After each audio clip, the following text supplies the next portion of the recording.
What's up, everybody, and welcome into the H&M Trucking Podcast. I am your host, as always, Marcus.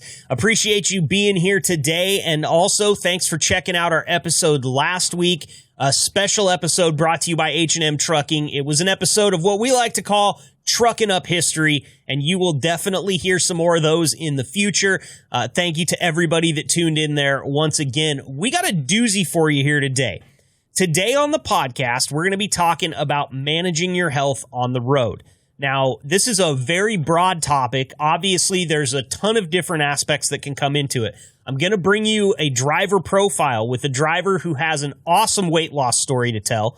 I've got Dr. Mark Manera coming back on. He is from supplychainfitness.com. And if you remember back in, I think it was episode 15 or 16 of Unplugged OTR, we talked to Dr. Mark, and he gave us a bunch of awesome tips. We're going to get even more stuff from him today.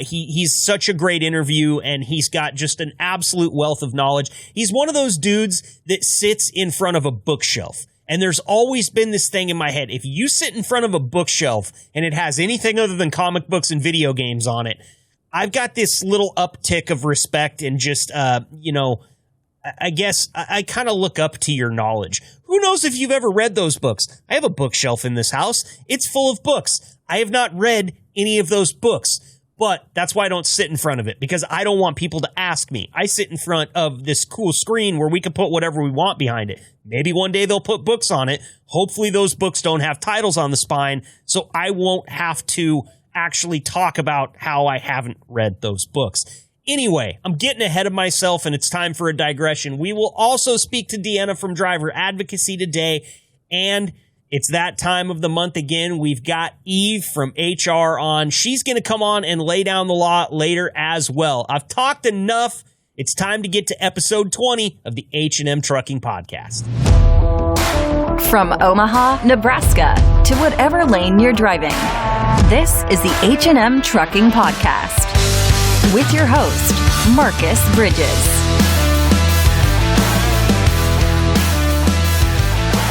Joining us this week for our driver profile is H&M driver Mike Jones. Mike, thank you so much for being here today. Thank you. So how long have you been driving truck, Mike? Well, off and on, between moving heavy equipment and pulling log trucks and doing this here off and on for about 30 years. Oh, wow. So full-on career there. You've got a lot of years and experience behind you. And You're out on the road today. I know that. Where are you at and where are you headed? Right now I'm in Colorado heading to Denver. You expecting any inclement weather, or are you going to have a pretty nice drive up and over the mountain there? Well, I ain't got to go over the mountain. I'm going to be on this side of the mountain. So. Oh, that's good. It's supposed to be good weather. I think it's about 90 degrees there now. So. Perfect. And sunny. Well, another thing I like to ask all my drivers that I get on the podcast here, what's your truck number, and do you have a CB handle? No, I don't care nothing about a CB. They keep me there out there now that want to talk more trash than they talk anything that's worth listening to. So, but my truck number is 2421, and I pull the dry van. I don't do the hopper on this with this H&M. Okay. And are you driving the Freightliner or the Volvo? I got the Freightliner, 2024 Freightliner. Oh, great. What color? I mean, it's the Rainbow Fleet, so I always have to ask what color. Well, I'm going to give you my nickname. Let's see if you can figure out what color. Big Bird. Big Bird. That's a yellow truck. And that's awesome. We didn't plan this, but I'm wearing a bright yellow T-shirt today, too. So I'm with you in spirit, Mike. I hear you. Yeah, when I first got the truck, I wasn't crazy about the yellow, but it kind of grew on me. You know, way back in 2001, right after the Twin Towers fell, interest rates dropped to next to zero. I'm sure you remember. And I was a 17-year-old kid looking to buy my first new car, and I wanted a Ford Focus hatchback, and the only one that they had was in the color egg yolk yellow. And I tell you, I took so much flack from my friends about buying that car, but I owned it for close to 20 years. It never let me down.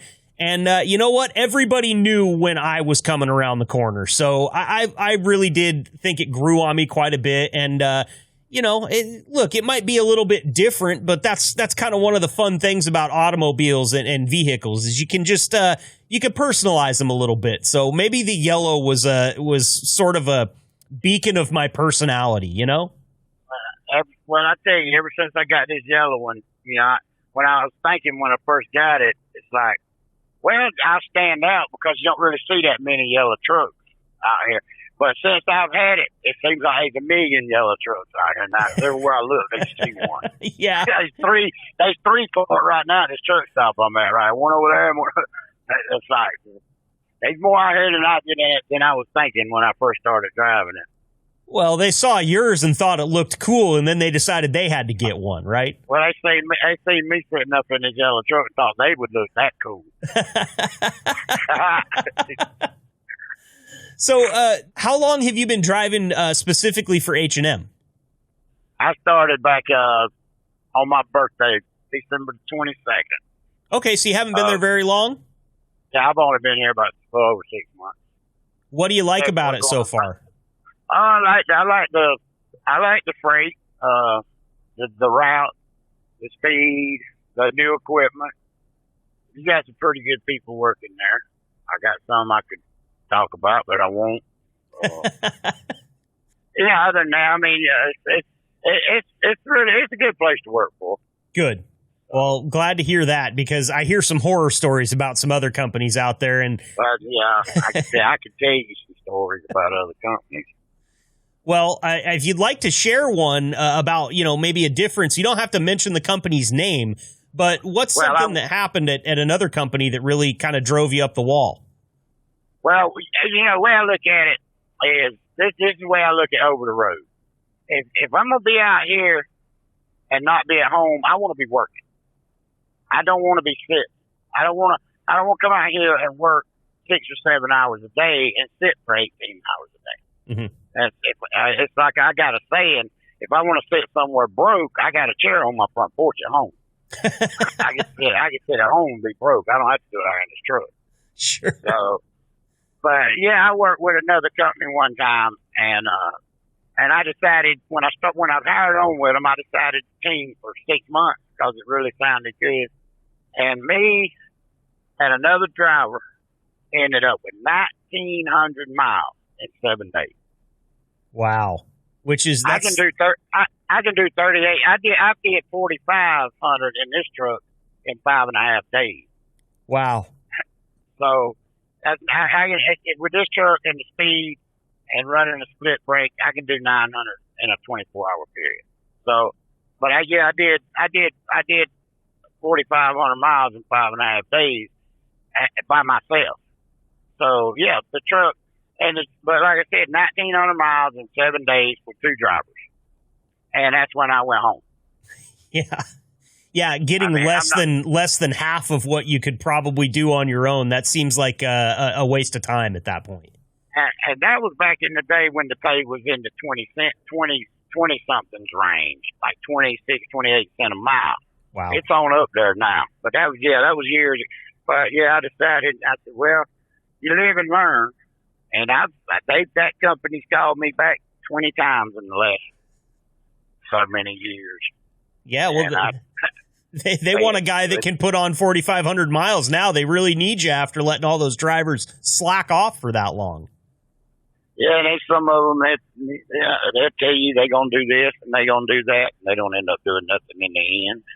But where a lot of these companies get us drivers at is they use this thing. One thing is a lot of these companies won't hire you if you don't have recent experience. Mm-hmm. So some of them say 1 year recent experience. Some of them say 6 months recent experience. And recent means you've been driving within the last 60 days. So if you decided you want to take 6 months off and just go do something else, well, you can't just come back out here and hire on with any company because then you won't have recent experience. So you have to go hire on with a company that don't want to pay or don't do a W-2. You have to do 1099. You don't have insurance. Just to get 6 months experience back in recent experience. to be able to hire on with a decent company. And then the other thing they do, which there's the second one here, I can't really blame them because a lot of companies have sign-on bonuses. Mm-hmm. So, but they will make it where you can't work with over 3 companies in a 2-year period. If you do, you're not hireable. So, but that keeps the driver from signing on here and going somewhere else and signing on and going somewhere. It just keep swapping companies, trying to make money on sign-on bonuses and stuff like that. Sure. And so I really can't blame them on that part. Right, but it does make it hard from the driver's perspective if you're not finding the right situation for yourself. Exactly. If you're not finding the right company for you, you may end up getting stuck somewhere you don't want to be, and you don't have a choice but to stay. Right, for sure.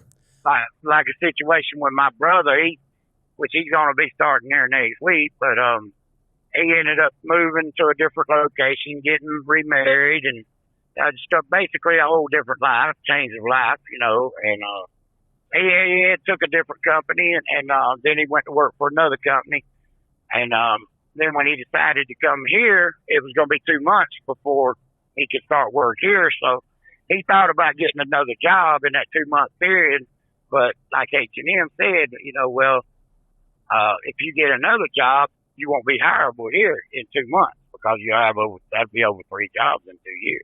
Mm-hmm. So he's just been basically sitting and waiting for 2 months now, but he is getting unemployment, so that helps. That's good. Well, I hear a lot of horror stories, like I said, from drivers about some of the other companies out there. There's some real fly-by-night operations that don't respect and take care of the drivers like they should. And I'll just say we're glad to have you here at H&M because hopefully they're out there pulling their weight. And from what it sounds like, it's a pretty good place to work. So hope that continues for you on into the future. We're talking about managing your health on the road today in this episode, Mike. And actually the reason that you were brought up as a potential interview candidate here was because I understand that you had a pretty significant weight loss during your career. And I wondered if you might tell me a little bit about that. What happened and how did you manage to do it?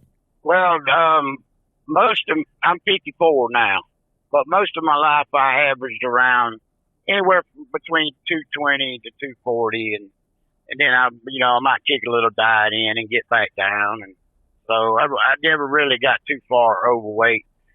And I worked outside most of my life. Like I said, the 19 years I worked with a contractor for the railroad, it was outside, heat, snow, rain, it didn't matter.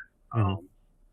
So, you kind of out there swinging a sledgehammer all day or walking 8 miles a day up and down the track, something like that. You really kind of stay healthy anyway without exercise, basically.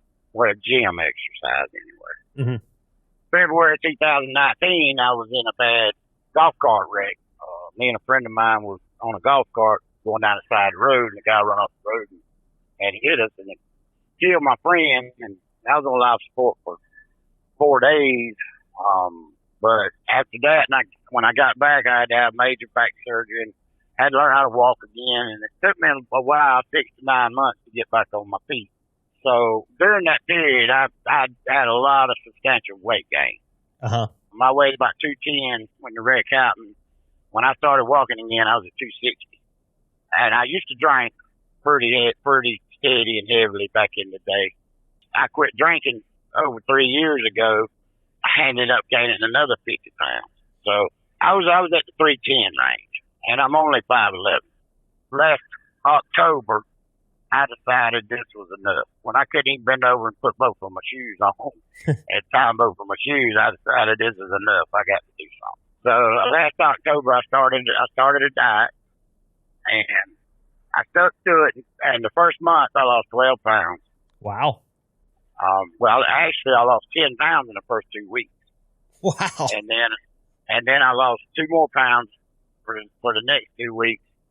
And then in November, I got that first week in November, I was out of work. Well, no, not yet. I wasn't out of work yet, but I started kind of craving sweets and craving bread. I was laying off the carbs. I was laying off the starches, laying off the sweets and all of that. So, but that's the stuff you mainly crave. Yep. On a diet. You don't really crave meat, but you can eat all the meat you want and never gain a pound. So, but it's the things you crave to put the weight on. So I realized after about the middle of November, I said, well, I'm not going to be able to keep this diet unless I get some help. So our clinic where I live, we got a convenient care clinic, and they have a weight loss program. That's what they call it. But all you do, they give you a 30-day subscription. You take one pill a day. But with that, even with that pill, it don't really, if you're busy, if you stay busy, then it curbs your appetite. But if you just sit up here in the front seat and you don't have no discipline about it, it don't do no good. Mm-hmm. So you still have to watch what you eat. You still have to discipline yourself. These days that I can already tell what it's going to be, like midday. So I'll just get up here and start driving with no snacks they in reach, and I won't stop to get a snack. So I do without. But over the period of the last 9 months, I think it is so far, I've lost 85 pounds. Wow, Mike, that is amazing. Congratulations. And I'm still looking at about another. I'm about 227. I went from 310 to 227. So. Wow. And that 227 was at the first of the month, so it could be down to potentially 224, 223 now, because I've been averaging the first 6 months. I averaged anywhere from 10 to 15 pounds a month for the first 5 months, I guess, and then it started dropping to 7 pounds, and then 5 pounds, and then last month it was up at 2 pounds. But as long as I ain't gaining, I'm still doing okay. For sure. That's awesome. Well, it can't be easy out there on the road. I know that you stay out for quite a while. And so did you kind of make it like a competition with yourself now where you kind of have a high standard set for yourself? Like you said, as long as I'm not gaining weight, I'm okay. Is that kind of your benchmark? Well, if I do, kind of what I do now is, like I said, I'm back down in the 220s. I want to get back down to around 205. Because I am kind of a stocky build. So if I was to get down to what 5'11" actual weight is, which is like 180, 185, I look like a skeleton. Right. Because I got wide shoulders and all, so I just look like I ain't gonna say it on air, crackhead, but but I mean, but I cook in my truck. I don't eat at truck stops. I don't eat out. I don't do McDonald's. I don't do anything like that. I cook right here in my truck. I mean, I got a refrigerator, freezer, microwave, crock pot. I don't do sugars. I don't do candy. If I do sweet, I get the little packs of Atkins. They got all kind of stuff with Atkins. It's not cheap. It's like $7 for 5 little snack bars, but you're talking about 1 gram of fat, 1 gram of carbs, and 10 grams of protein. Right. And the protein is what really curbs your appetite. And like I say, I don't do sweet tea. I don't do sodas. I don't drink any sodas. Period. I may drink a diet soda or zero sugar soda every once in a while, but if I do, it's like a 7-Up or a Sprite. And it ain't the hard ones, like Coke, Pepsi, Mountain Dew. Sure, sure. That's where a lot of your caffeine is. I don't do a lot of caffeine either. I don't drink coffee, period. Okay. I don't even like the smell of coffee. Wow, a truck driver that has no caffeine in the daily regimen, that's got to be a rare thing. Well, I can't say no caffeine because I drink tea. Oh, okay. So light caffeine. I don't have decaffeinated tea, and I probably drink a gallon of tea a day. But I make my tea with sweetener, though. I don't make it with sugar. Okay, gotcha. But like I said, I got one of them little 4-cup coffee pots in there, and I boil my own tea in it and steep it. And then make me a gallon of tea at a time. And I got my refrigerator and freezer, and I when I'm at home, I buy meats in bulk. Like I'll buy 40 pounds of chicken wings or 40 pounds of leg quarters or 50 pounds of hamburger meat or ribeye loin, and then I'll package it in Ziploc bags for what I'm going to cook at one time. And I bring it with me and put it in the freezer. And during the month, when I need something to cook, I just break it out, put it in the crock pot and let it cook. Season it, And like I say, I lay away from I don't eat tater chips anymore. I don't eat French fries. I don't do potatoes. Don't do rice. Anything with carbs or starches, leave that alone. And it's working. It's working. You know, if I lose another 20 pounds, then I'm gonna go buy. I'm gonna go get me some stock in Hershey's then. Well, we want to, when you get down to that weight loss goal, we want to have you back on the podcast and update everybody that's out there listening, because I know they're rooting for you, and that's just a great story. I'm always happy to hear about successful stories, because I know it's not easy. You know, you don't have all the amenities of a regular kitchen, so cooking has got to be something that you have to really kind of personalize out on the road, I think, and to be able to do it and still have that type of weight loss success, Mike, is just a real win of a story, and really appreciate you sharing that with us, you know.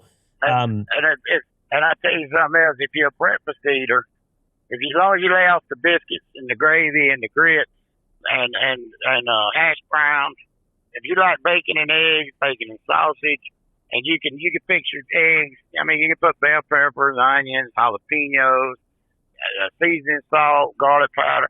You can fix your eggs and break up your sausage or bacon in them, and there's no carbs, there's no fat, there's nothing.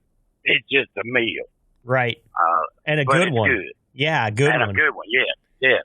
I got to ask you this, because I like to guess sometimes at people's accents. And you mentioned something way back. You said you don't do sweet tea. I got some friends that live down in Lincolnton, Georgia, and your accent reminds me almost a spitting image of that family's accent. And I'll tell you something. Some of the best sweet tea I've ever had was made out on my good friend Mary's porch out in Lincolnton, Georgia. Are you from Georgia or somewhere in the surrounding area? Yeah, I'm from Georgia. Yeah. So sweet tea's got to be one of the harder ones to stay away from, huh? That's right. It is. But most people in Georgia, they put 2 cups of sugar to a gallon of tea. Yeah. That's why it's so dang good. Yeah, that's why it's pretty good. You got syrup. It's called tea syrup in places. And then I tell you what, when it's fresh, it's good. You let it sit in the refrigerator a couple of days and go to pour your glass, it's like syrup then. Oh, I bet.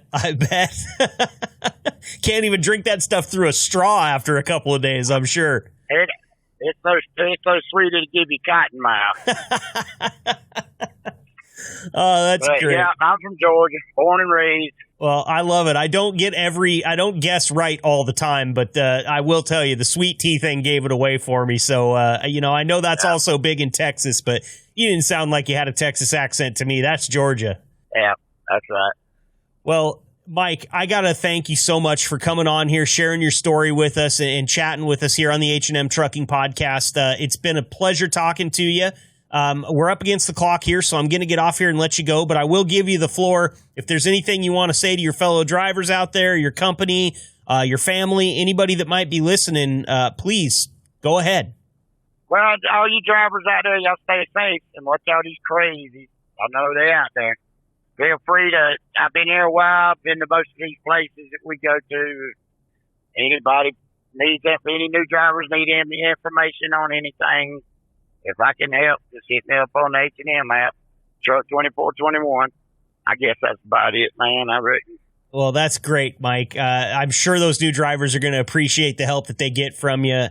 You should utilize that. It's not every day somebody with the experience of 30 years behind them is offering to share their tips. So you got a lot of drivers, too, that don't like to do split brakes because they're scared of violations on their clock and all. Uh-huh. Well, that's about all. I run 7 days a week, split brakes.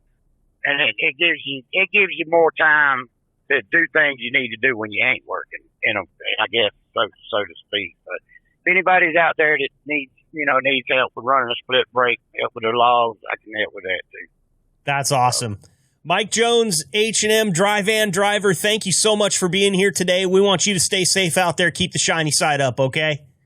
All right, man. Talk to you later. All right. Bye, Mike. Bye.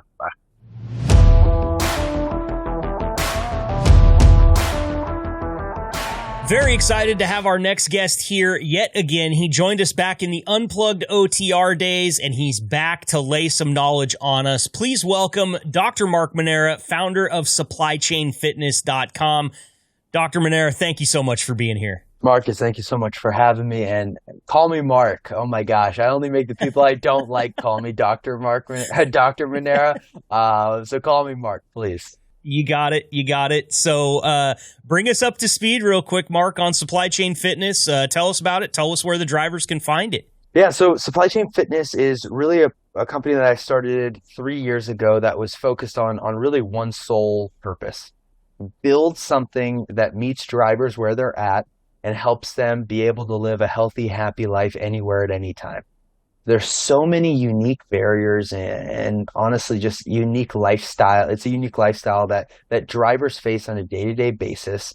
And when I initially was looking into it, I really didn't see anyone out there who was truly meeting people where they were at and building something specifically for drivers. And, it's a tough lifestyle. I don't think I'm surprising anyone and about, the amount of obesity and diabetes that are out there and some of these other chronic diseases. And it's a push and pull from a driver's perspective because being in trucking, you're running, long hours, a lot of miles because you want to put food on the table for your family, keep a roof over their head. But on the other end, when you don't prioritize yourself and your health, then the time that you actually get to enjoy your family, your friends, and the fruits of your labor, you end up getting hit with, not being able to have the energy, the capacity from a health standpoint and just truly enjoy your life. And so what we always focus on, and we typically work with trucking companies and partner with them to offer this as a program to their drivers.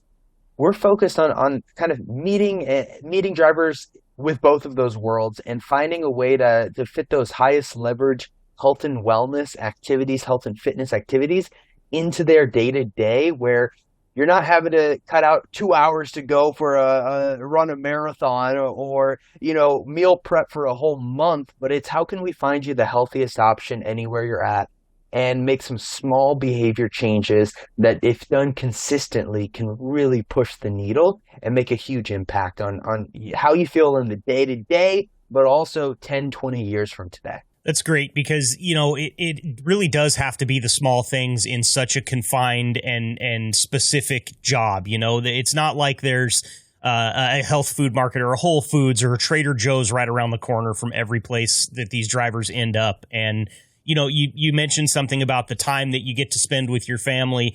I think it's important too. You got to keep that med card. You can't drive without it. And if you're not up to speed as far as your health is concerned, they might pull you off the road, and nobody wants that. I mean, that to take away your source of income is second only probably to losing extra time with your family, I would think, for a lot of people. So that's awesome. I was checking out the website just before you came on. It looks great. If you're listening to this and you're interested, go over to supplychainfitness.com. We're obviously working for H&M Trucking here. We'll get the brass to take a look for sure because these types of programs are just awesome. I had a driver on just before you came on. His name's Mike, and he told me a story about how he lost nearly 90 pounds since last fall. Wow, and amazing. He actually, his situation, Mark, was kind of unique. He was in a terrible accident off the job, and he actually had to learn to walk again. He was very badly injured, but Mike didn't really incorporate exercise as much because of his situation. He did most of his weight loss, if not all of it, just through modifying his diet. Can you talk a bit about how important diet is to the grand scheme of just being healthy? Yeah, first off, Mike, you are badass. That is amazing. That is amazing. Oh my gosh, like that is like not an accomplishment that you should take lightly. Like that is life changing. And I my background's in physical therapy. I've rehabbed plenty of people from going from not walking to be able to walk and do these activities. And I cannot tell you how much that 90 pounds taken off helped you in the rehab process as well. But I think exercise and nutrition go hand in hand, right? I think it would be really narrow thinking if you talked about one without the other. And it's kind of like a truck without oil, right? You got to put the right oil and fuel into the truck, but you can't just have, you got to also have the truck running and be able to handle, the day to day out on the road. And so I really look at nutrition as something, as an opportunity that for a lot of drivers, especially from starting small and looking at those lowest hanging fruits, is there's a lot of nutritional changes that really don't add any extra time or big changes to your day-to-day routine other than grabbing a protein bar instead of a Snickers bar at the truck stop, grabbing a Dr. Pepper Zero instead of a regular Dr. Pepper or Mountain Dew. All of these different aspects where it's not about, okay, I need to find 30 minutes to go for a walk. Well, no, it's just I need to maybe walk down this aisle at Love's Truck Stop or TA instead of this aisle.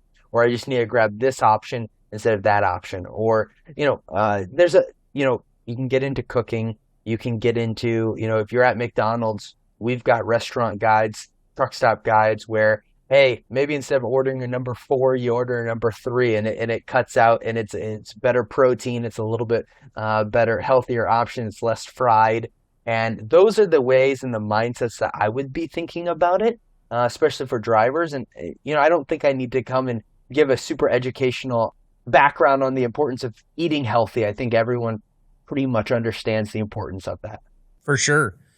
Are there any light duty exercises you might recommend to somebody who can't do all the things they used to be able to do, maybe because of an accident or some sort of physical affliction, something like that? Easy stuff that takes just a few minutes, things like that you could incorporate into your daily routine?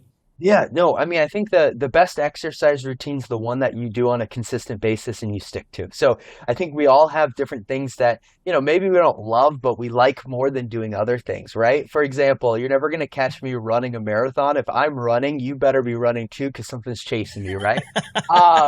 So what I say by that is I really enjoy going for walks. I personally like lifting weights. That's something that's just been a part of my routine on a weekly, daily basis. And so I think each person needs to think about what kind of things do they enjoy doing. Sometimes a lot of the exercise aspects more of a mental health than a physical health on a day-to-day basis. Getting outside, breathing some fresh air, and going for a walk does more for my mental health than physical health most days. But I think in general, what I would think about is how can you find little small pockets on a day-to-day basis where you can get a little bit more physical activity. So maybe every time you get out of the truck, you're doing five squats or 5 incline push-ups against your truck. Or when you're waiting for fueling your gas, you're walking a couple of laps around your truck. Or you're parking at you're not looking for the front row parking spot at Flying J. You're parking out in the back and you're walking a little bit more. And finding those ways to start incorporating more physical activity in your day-to-day basis starts getting the tires moving. And then once you start building up those wins, that's where things start becoming easier and you can start adding a little bit more. And then also at the end of the day, this whole game of health is not about how can I hold on for dear life for 30 days and then go back to my regular life. It's about how can you build something sustainable, a day-to-day routine, a lifestyle around you that you can do for the rest of your life, right? And that is a balancing act. And some seasons it's going to be different than other seasons, but the whole game of health is continuing to push yourself and find ways to, be 1% healthier, 2% healthier here, and really just those small changes that you can see yourself consistently doing for the next 5-10 years. And it becomes a habit. It's one of the things that I think goes unsaid sometimes is that doing this type of thing enough will all of a sudden put it into your blood, and it'll be just like making your coffee in the morning or reading the paper, those things that you do every single day without even thinking. The walk or the jog or the light weightlifting session, whatever it will be, becomes part of it. For me, I am an avid golfer, and you used to only be able to find me in a golf cart. And I got a push cart, and I figured, you know what, I don't like this thing, but I'm going to go out and try it. Now, I don't want to ride in a cart. I want to go out and walk. I want that rush from the shot to the next shot, gets my heart pumping a little bit, gets me breathing, keeps me focused. And It really has. I've changed as a golfer. I know that's a very specific example, but it's one thing I noticed. I used to like to take these long, 4-mile walks in the morning. Well, now I get that in when I'm out on the golf course, and I really enjoy that. So I save myself some time, but it will become a habit. It's never going to be the easiest thing in the world. It sounds easy.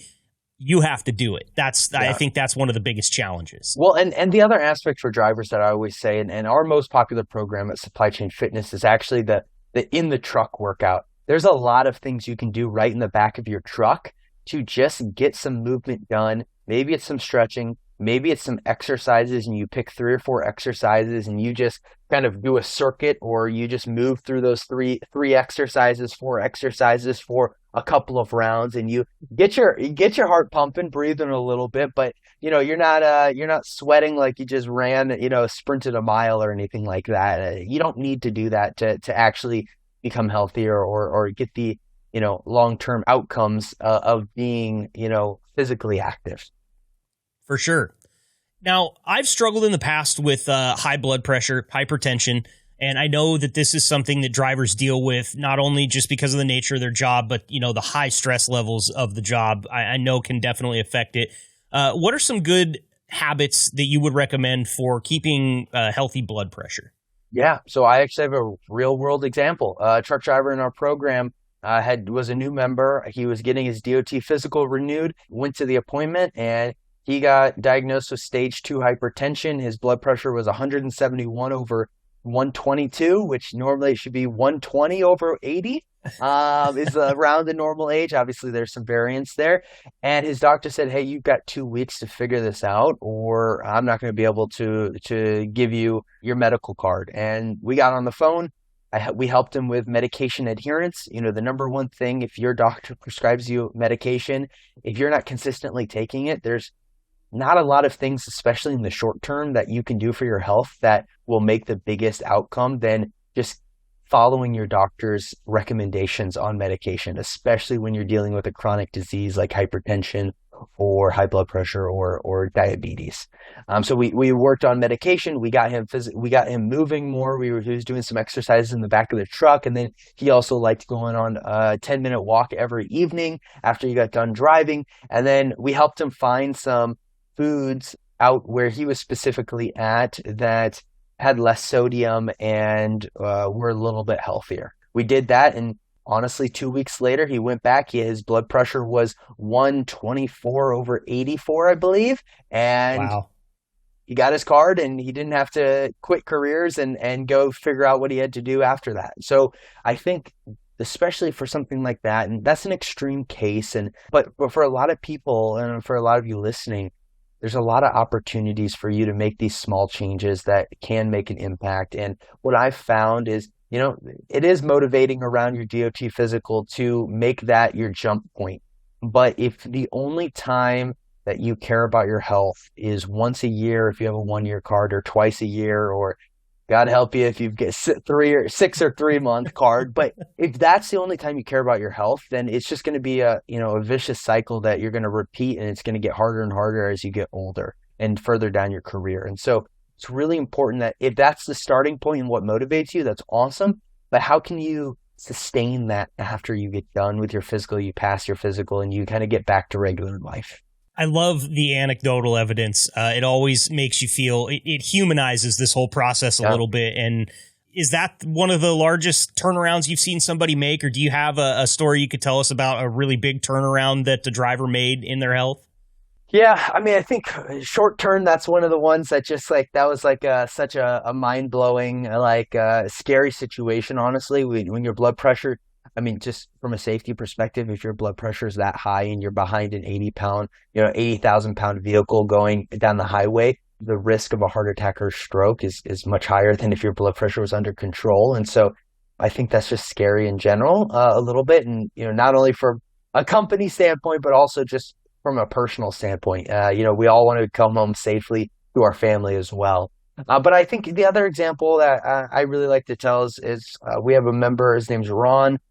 He came to us, and he was pretty overweight. He's diabetic, and he wanted to lose weight. And he told me, we were going through the onboarding process, and he was like, I was like, hey, so what are you most motivated? Where do you feel like the lowest hanging fruit is for you? And he said, well, I drink 2 12 packs of Pepsi a day, so maybe that's a place we could start. And I'm like sitting back here, like we're on a phone call, and I'm like, I'm glad he couldn't see my face, because I'm like, I've never seen that many people, that someone drink that much soda, and I'm not trying to downplay it. I'm not trying to, make fun of him. We helped him, and all we didn't worry about exercise. We didn't worry about anything that he was eating. All we did was slow and steady transition to other 0 calorie beverages. It started with Pepsi Zero. Then we also added some water with some flavor enhancers into it. And a couple of months later, he stopped drinking regular soda as a whole. I mean, the amount of sugar he was consuming, I can't believe how his diabetes was able to even relatively stay controlled with that much sugar. But it helped him a ton. He lost so much weight just because of that one change. And then we started moving a little bit more and got the momentum. But that's kind of a really great example of where there's low hanging fruit, and we're not trying to move the whole field on day one. We're just focused on one individual thing, and the impact that can have. Soda is such a silent, but I guess I hate to be hyperbolic, but silent but deadly force in the drink game. It tastes so good because there's a whole bag of sugar in that little 12-ounce can, and I won't sit here and act like I'm immune from it. I could suck down a soda like nobody's business, and every time I do, and it's one of those regular ones, it sometime later on in the day, whether it's the sugar crash or when the caffeine tapers off, or maybe it's just kind of that bloated feeling because I just never stop to take a breath. I just slam the whole can to the head. It really does have an effect on you. And a lot of us, I think, started these habits when we were very young because especially, I'm 38. The amount of sugar in a can of soda was not really a hot button topic when I was a kid. It was, if I was being a little jerk or I was being annoying, hand me a soda and I'd go off in the corner and drink that thing and be as happy as a clam. But also, there is a slight addicting factor to that. Your body gets used to it, just like we were talking about getting used to exercise or diet changes, and all of a sudden, you're sitting at a full case of Pepsi a day. It's really scary how it can snowball. Well, and what I'll say is I personally drink 1 to 2 diet or 0 calorie sodas every single day. I think there's nothing wrong with it. I won't get into some of the politics around aspartame and some of these artificial and sugar. Like I understand some people don't like them. I think there's also some very interesting evidence that they're not as big of a deal as some people would play them out to be. But at the end of the day, drinking 40 to 45 grams of sugar and 200 calories in a 12-ounce can is not good regardless of what you would do. And so I would say if you drink soda and you're looking for some type of alternative to cut down on the amount of sugar and calories you're drinking, my top 3 are Dr. Pepper Cherry Zero, Zero A&W Root Beer, and Pepsi Zero. Those are, I love them. They taste awesome. Those are the ones. Ton of flavor. Check them out. And I use the example of Pepsi Zero because actually one of our recent drivers was drinking 6 Pepsis a day and was just feeling blah. And we switched him over to Pepsi Zero. And he texted me back like 2 days later and was like, man, I have so much energy. I don't have to take my old man naps anymore. Like, all right, cool, sweet. Yeah, that's what happens when you stop drinking, 300 grams of sugar a day, right? So yeah, that's great. Well, you'll be happy to hear I just bought a new one yesterday at the store. I'm trying Dr. Pepper Cream Soda Zero. I'm excited. I haven't had one yet, but there's one in the fridge cooling down as we speak, so I can go have it after we do this podcast. So we'll report back. Yeah, I will for sure. This one's not health related, but I know how this affects me personally, working with truck drivers, working with trucking companies. Have your driving habits changed at all since you started working really heavily in the truck driving industry when it comes to seeing trucks on the road? Do you give them more room? Are you a little bit more conscious of what they're dealing with in the cab when you're driving down the interstate? Oh, yeah. I mean, like way more respect. I think not being in the industry, I think it's I think our society and me humbling myself and realizing that I was part of that prior to starting Supply Chain Fitness, it's really easy to not humanize a semi truck and a person behind the wheel and just be like, these people are in my way on the highway. I need to get going. And I think, obviously being in the industry and the importance of drivers and how impactful they are to our economy and to every, getting my Dr. Pepper Cherry Zero to my fridge so I can drink it, all of these different things. Like, yes, there's so much more respect. I've become some of my best friends have become members of our program. Earlier this year, my wife and I went to two of our members' wedding. Two of our members got married, and we were two of 30 people at their wedding. And so that just tells you, the type of relationships I've been building with drivers and really taking, this on a personal level, because I think that's what it takes to really build something special for an industry. Well said, and great insight from you. I'm going to do it one more time. Dr. Mark Manera joining us here on the H&M Trucking Podcast. Mark, we really appreciate your time and your knowledge. We will definitely be having you back on next time we're doing a podcast, because I feel like you're the quintessential expert. You make things so easy to understand, and you make it sound like, look, this is something we can all do, whether you're sitting in the cab of a truck or not. These are little decisions. They're easy to make. You just have to buckle down and do it. And we appreciate everything you're doing for the industry out there. So keep up the good work, all right? Well, thank you so much for having me.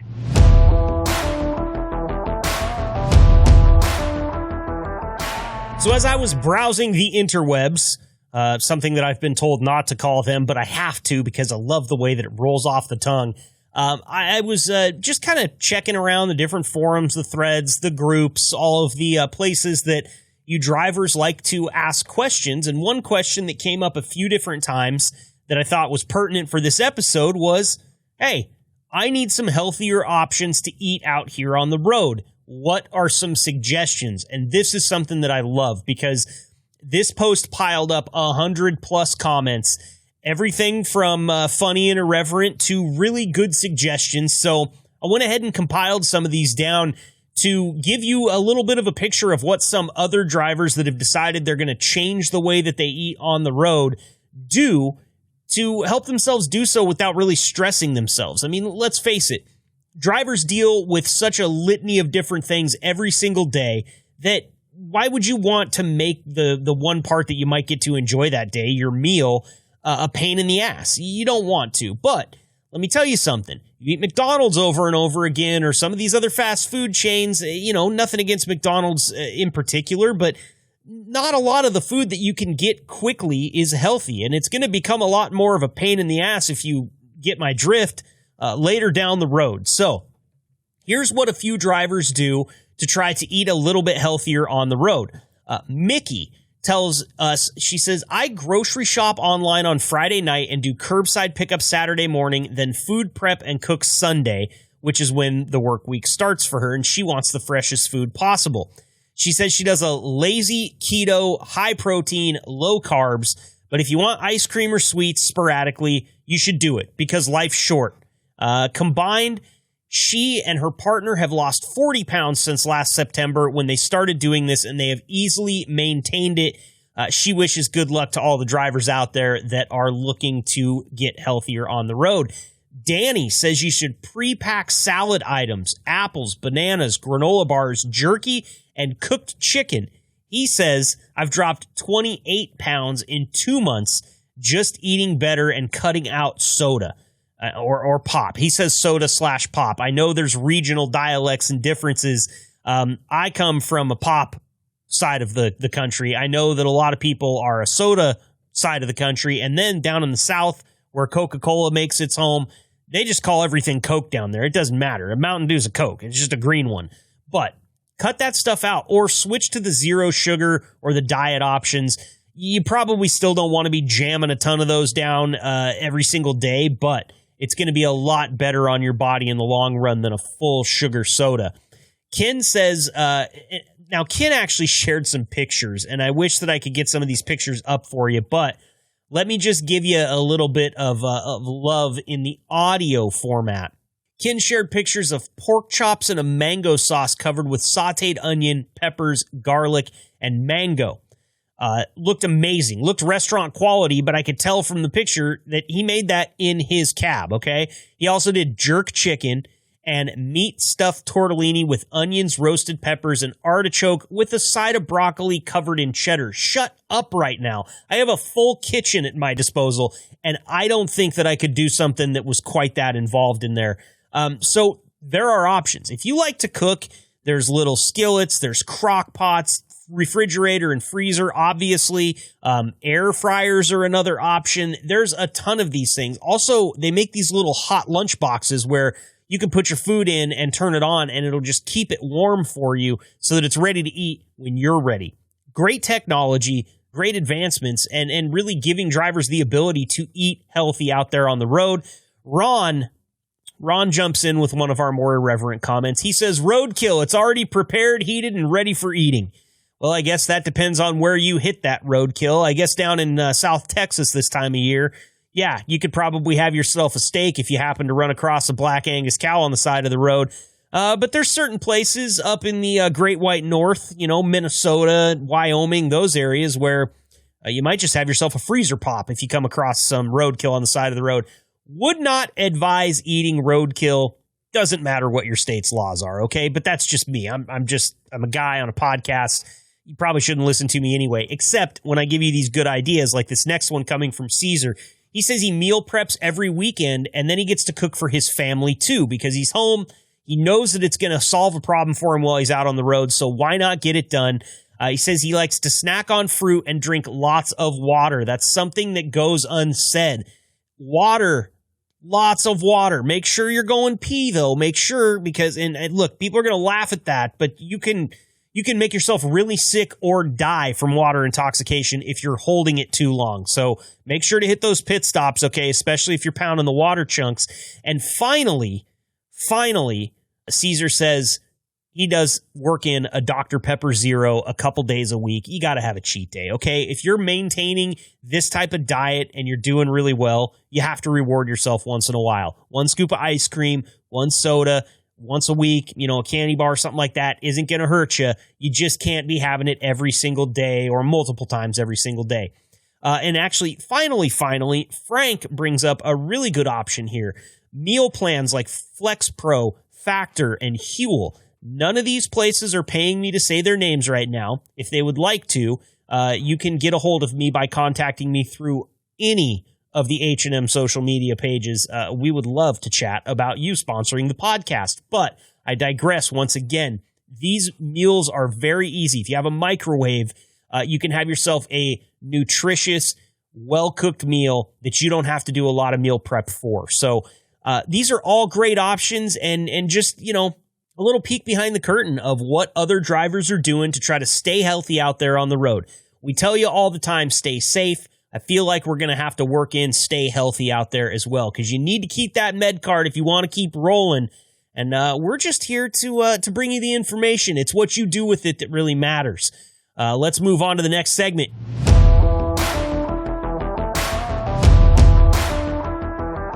Oh, it's so good to be back after a week spent in Omaha, meeting trucking companies, and just generally enjoying it. It's really starting to grow on me. Thank you to everybody that hosted me down there in Omaha, but we'll get to all that stuff later on. I'm already rambling, and we're 13 seconds into this segment. Deanna from Driver Advocacy, thank you for being here today. Did you miss me? I did. I always miss you. Every time you go, I'm like, man, what am I going to fill my week with? I don't have podcasts. Man, darn it. A fun thing in my life. Do you start looking forward to it? Yeah. Are you looking forward to it every week? Absolutely. You know it. You know it, Marcus. Awesome. You're my favorite now. Well, thank you. I'm flattered. You're my favorite too, because actually you are like a catalyst for this episode. The last time we spoke to you, Deanna's quick stop tip of the week was talking about managing health on the road. I was like, hey, we haven't done a managing health on the road episode for 20 plus weeks. We got to get another one of those going. So real quick for you, I would like to give you a nice little round of applause for coming up with the idea. That's a button that I have on my bar here. And then we can just go ahead and get right to this. Whoa. And now Deanna's quick stop tip of the week on the H&M Trucking Podcast.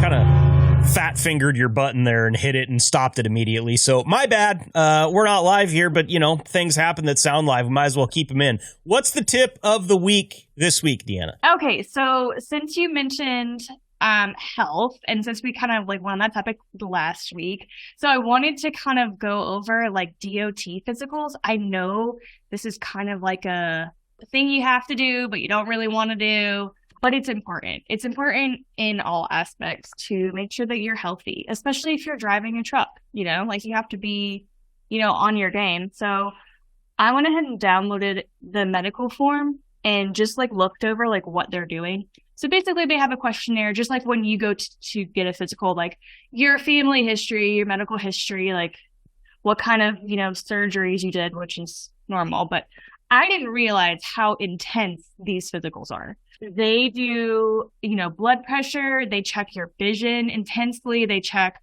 for color blindness. They check your urinalysis. So they do a full panel of your glucose and all the blood work, which is crazy. They even check your hearing too on both sides, which is that's intense in itself. And then they do a full physical examination of all your body parts. So they do general, they check your skin, they check your eyes, they check your ears, your throat. Wow. They do depending on if you have cardiovascular stuff in the past, they'll do a full cardiac workup where you can do an EKG and you get all those stickers on you. They do a neurological test. I mean, it is intense. They're putting these guys through the ringer. And then they also have to go, depending on their history, they have to go in depth and show proof. So if they have a CPAP or if they have surgeries that affect them from driving, they have to do certain documentation. I mean, they're very thorough. And the stuff that the doctor has to fill out is just as thorough. But mainly surgeries, and this is kind of crazy, but things that could actually prevent you or fail you in DOT are, obviously if you're a heavy drinker, that's a thing, or if you're doing illegal substances. But they also those ones throw up the biggest red flags. Yeah, that's a red flag for sure. But also trying to avoid certain foods before you go to the doctor. A lot of salty snacks will, affect your blood pressure, and then a lot of sugary snacks will affect your blood glucose levels. So kind of be in mind of what you're eating that day. Maybe do a really healthy meal before you go into the doctor. But yeah, I mean, it all comes back to maintaining your weight too, and exercise. Yep. Those are things that they're really checking for. They take your, weight circumference, and they take, your BMI into account. So they're very thorough exams. And I didn't know that because, I mean, when I get my physical exam, I mean, my doctor's like, how you doing? What's going on? I check your height, weight, how you doing? Maybe that's just because we're young, Marcus. I don't know.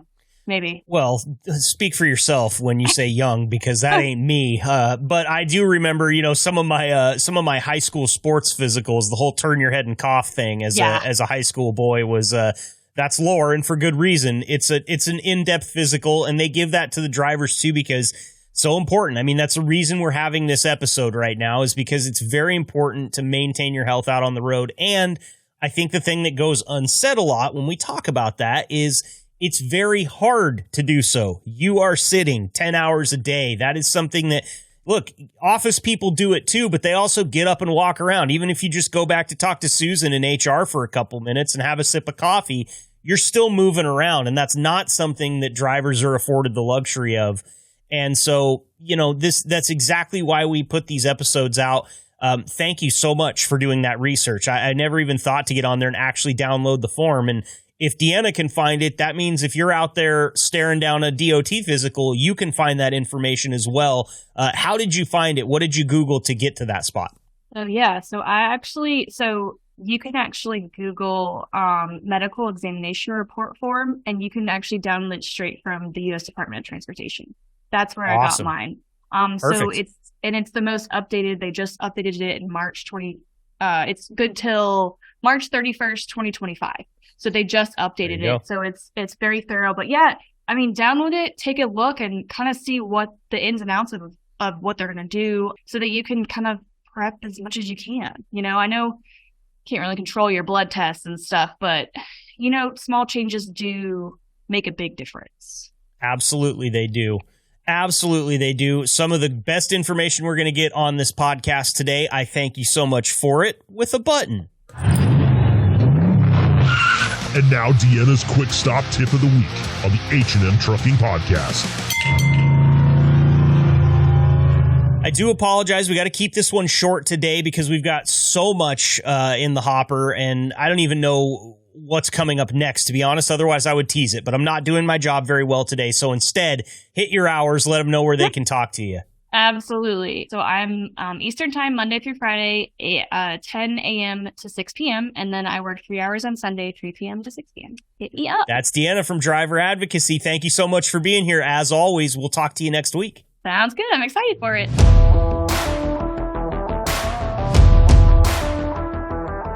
It's one of our favorite times here on the H&M Trucking Podcast when we get to welcome in Eve Essery, HR Manager from H&M. Eve, thank you so much for being here. Uh-oh, I did just lose you right there. I didn't have anything from you. Yeah.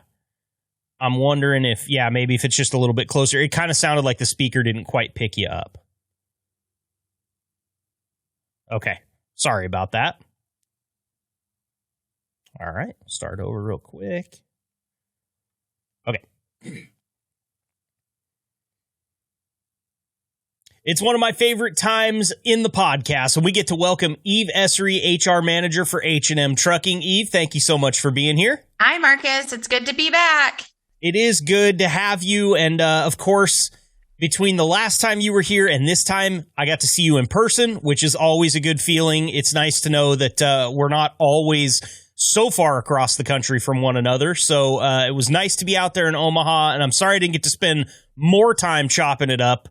You know me, I can walk into an office and just make productivity hit the floor. So, well, I think that you were here a good time then, because you came, you saw, you talked, and then you were out the door again. So, yep, absolutely. And apologies to everybody that I stopped by and waved at real quick and said, I'm coming right back.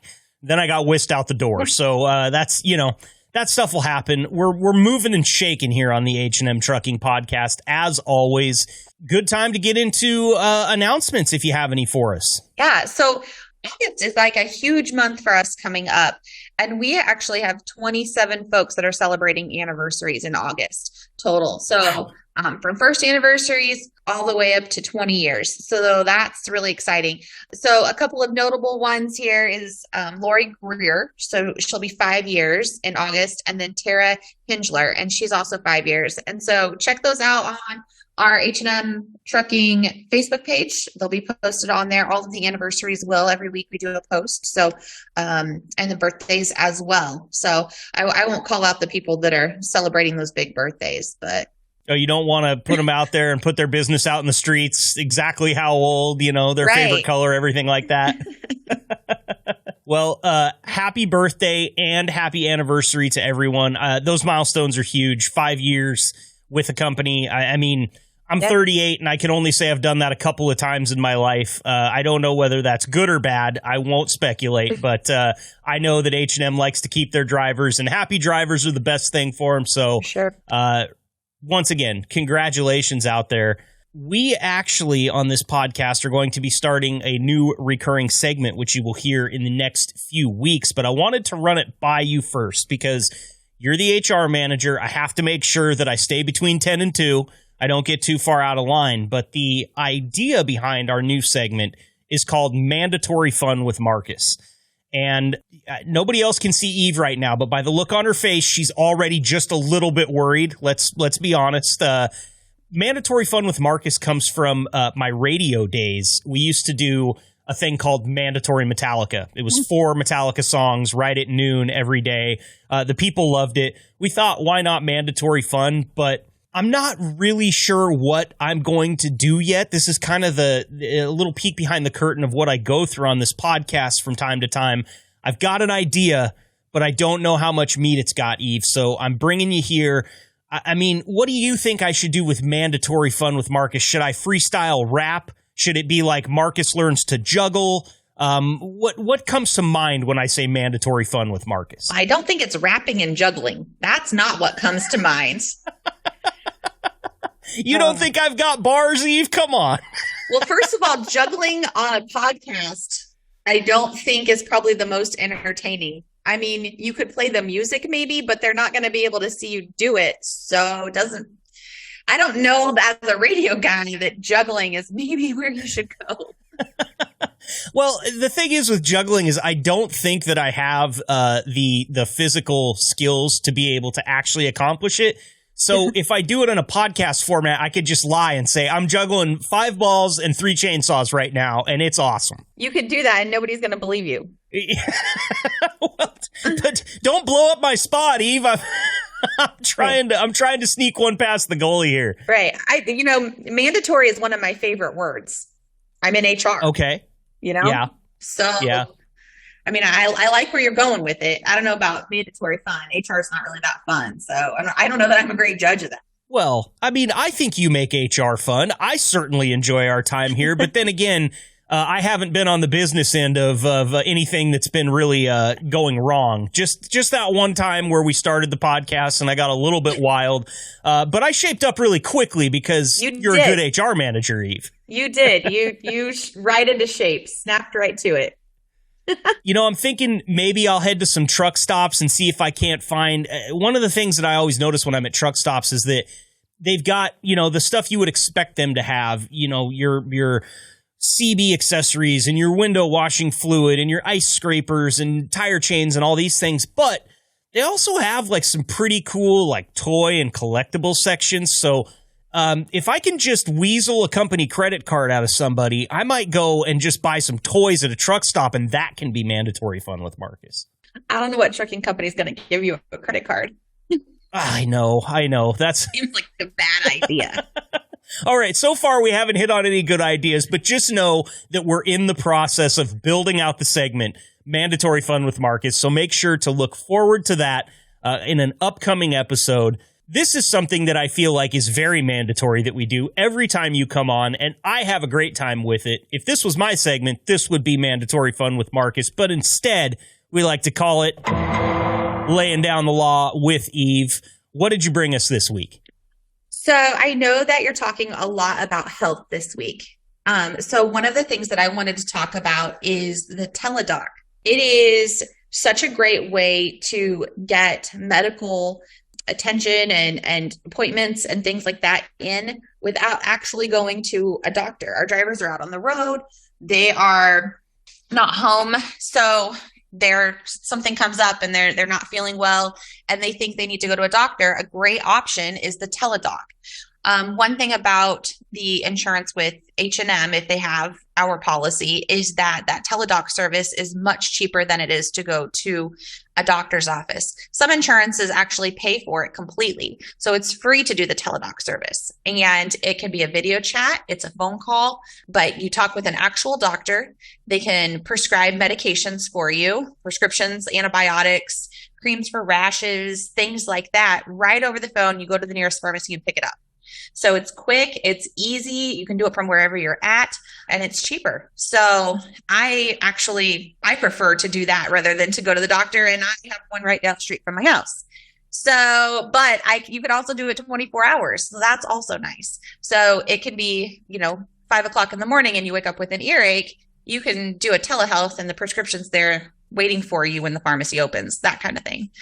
So it's very handy. It's very easy to use. Teledoc.com, TELADOC.com, or they have a 1-800 number and it's 1-800-TELEDOC.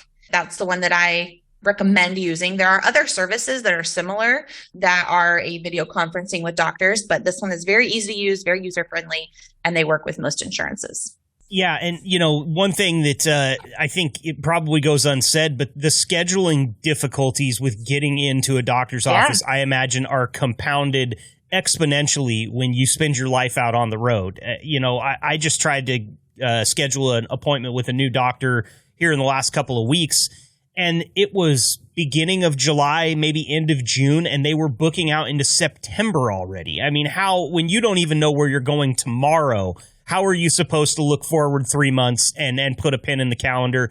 And honestly, my first experience with a telehealth doctor was during COVID, when even the doctor's office didn't want you to move anywhere. So, but it was great because I needed some antibiotics, and the doctor I gave him a few of the symptoms, told him what I was going through.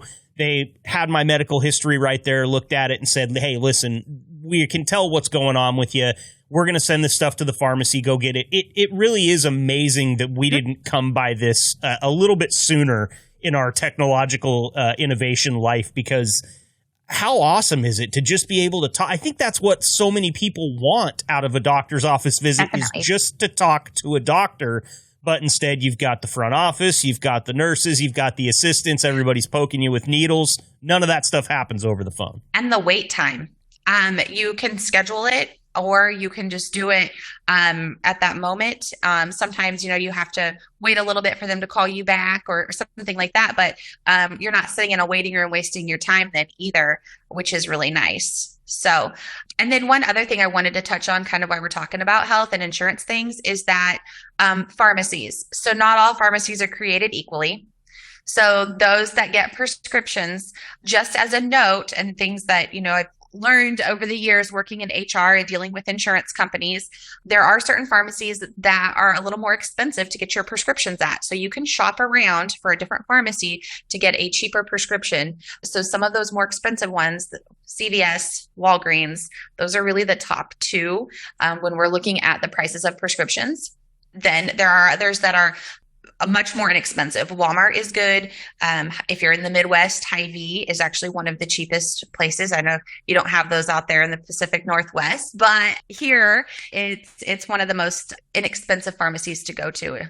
Just don't be afraid to shop around. Call the pharmacies, ask them how much the prescription is. They may ask for your insurance information. That's okay. Give it to them. They can kind of run it through and give you an estimate about what that'll be and save some dollars. There you go. And CVS does not sponsor this podcast. I'm going to say that first, because which is good. If you do go to CVS, frequently you can get these long receipts, and it makes just a fantastic wallpaper for like a man cave or a shop or something like that. If you need to protect the walls. So 2 or 3 trips to CVS, you'll have a full room wallpapered with their receipts. If you need some extra toilet paper. Oh, perfect. There you go. And that seems like it would be very smooth and comfortable. Maybe we shouldn't go any further down that rabbit hole. That's glad I could add that value for you. There you go. She lays down the law here once a month for us on the podcast, and I know that's been a little bit shaky recently. A couple of my trips to Omaha have only affected Eve as far as her podcast schedule is concerned. So thank you for putting up with the wild life that I live out here in podcast land. And thank you for coming along and having some fun with us. We really enjoy your time with us, Eve. And I would keep you for 20, 30 minutes every time, but we are running up against the clock. We got kind of a long episode cooking, but that means it's a good episode, and it always is when you're part of it. For sure. You have a great day, and maybe we'll see you again soon. Looks like twice in September, so just put that bug in your ear. All right. Sounds great. Thanks, Eve. Thanks. Bye.